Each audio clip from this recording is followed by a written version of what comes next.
मेरे प्यारे स्टूडेंट्स और दोस्तों, हम सब लोगों की चिंता होती है, बच्चों की भी, गार्जियन की भी, टीचर की भी, कि अगर उनके संपर्क में कुछ बच्चे हैं, आसपास में कुछ बच्चे हैं जो पढ़ने लिखने में कमज़ोर हैं, जिनके उतने अंक नहीं आते जो होने चाहिए, जो उतने समझदार भी नहीं हैं शायद, तो सबकी चिंता का एक ही सबब तो है कि बुद्धि कैसे बढ़े, कैसे हम इन सब की बुद्धि बढ़ा सकें, कैसे हम इन्हें इंटेलिजेंट बना सकें, कैसे इसे ब्रिलियंट बना सकें।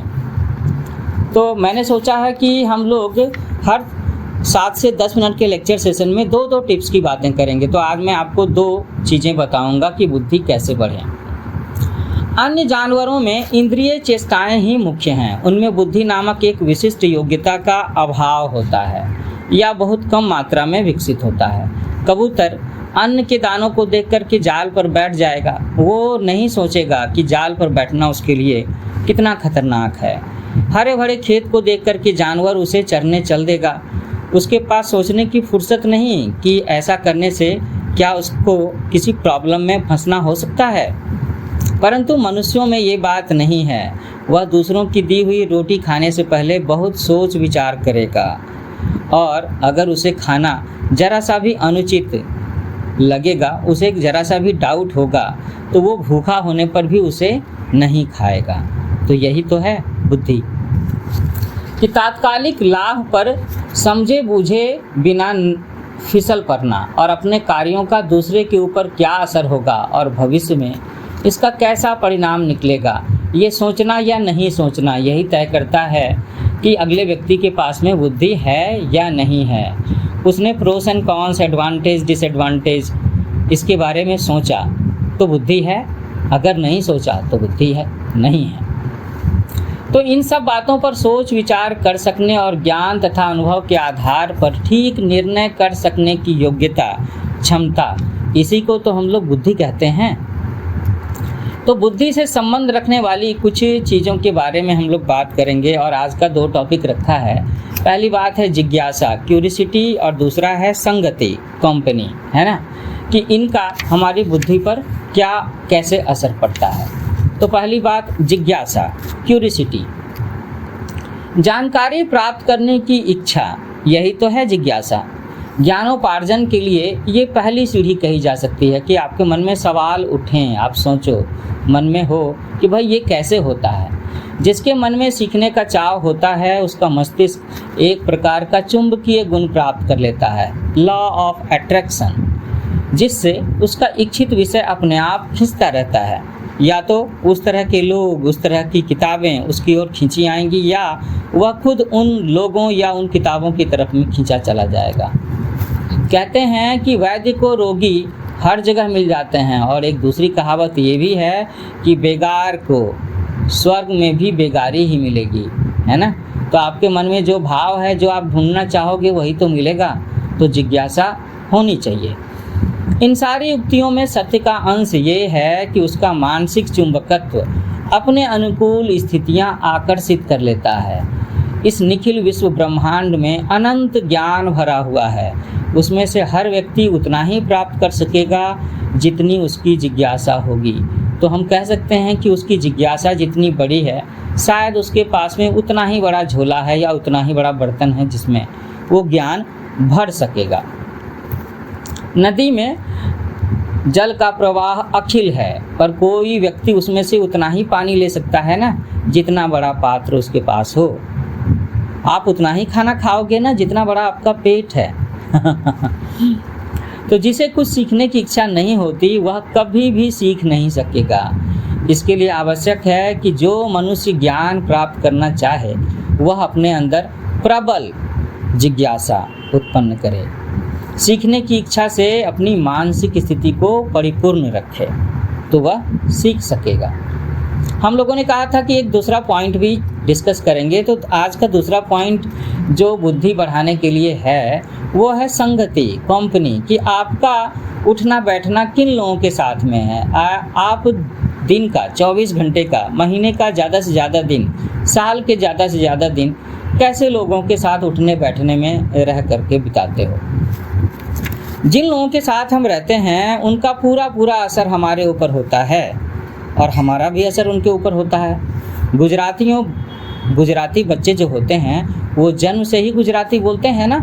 अमेरिकन बच्चे, इंग्लैंड के बच्चे जन्म से ही इंग्लिश बोलते हैं ना।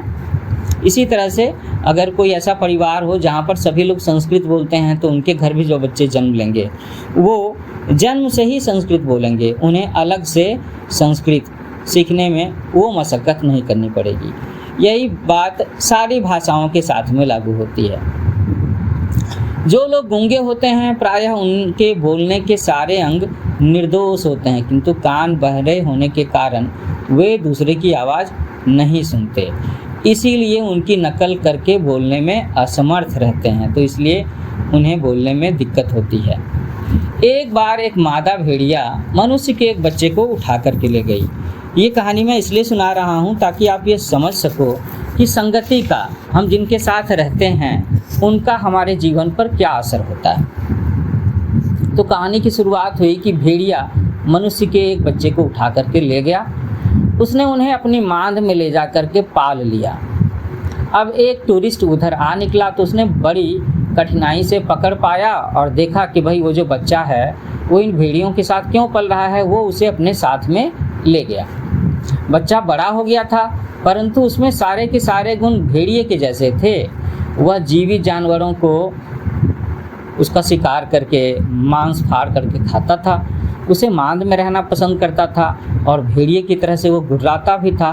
तो कहने का मतलब है उसका लाइफ स्टाइल, खान पान, रहन सहन, भाषा, सारा कुछ भेड़ियों के जैसा था, क्योंकि वो बच्चा बचपन से ही, है ना, आप कह लो कि जन्म लेने के कुछ दिनों के बाद से लगभग 10 साल तक भेड़ियों के साथ ही रह रहा था। तो इन बातों से ये पता चलता है कि जिस प्रकार के लोगों में बच्चों का पालन पोषण होता है उनकी बुद्धि उसी दायरे में विकसित होती है।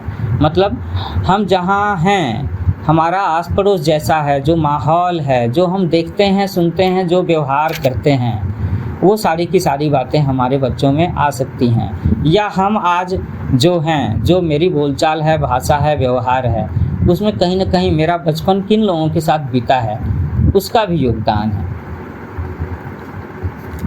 तो बालक ही नहीं वरन जवान और बूढ़े भी संगति से प्रभावित होते जाते हैं।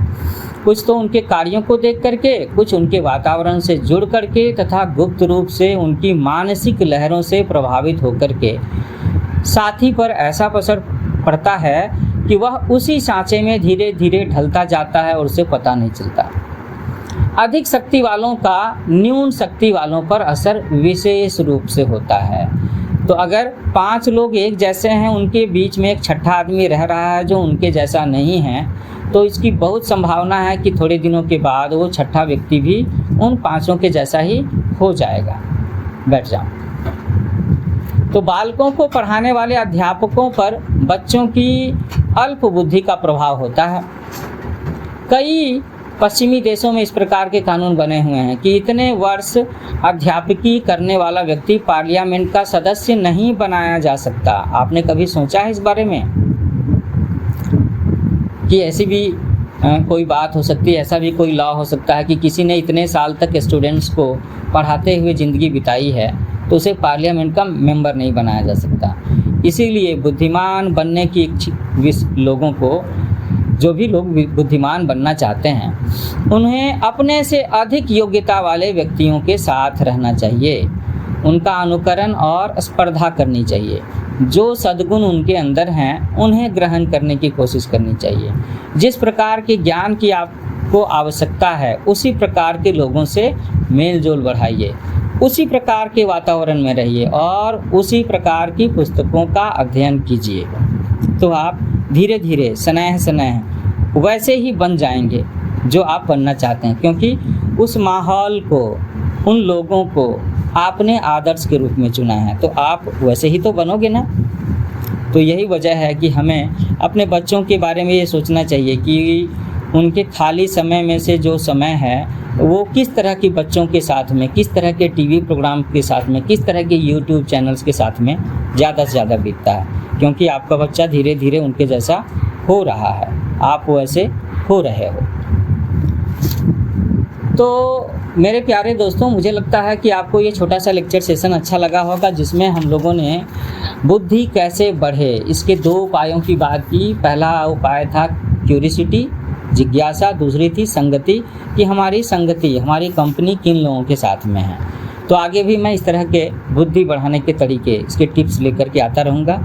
जल्दी मिलते हैं। मेरा चैनल है न्यू एज कोचिंग, इसे लाइक करें, शेयर करें, सब्सक्राइब करें। Happy learning with new age coaching.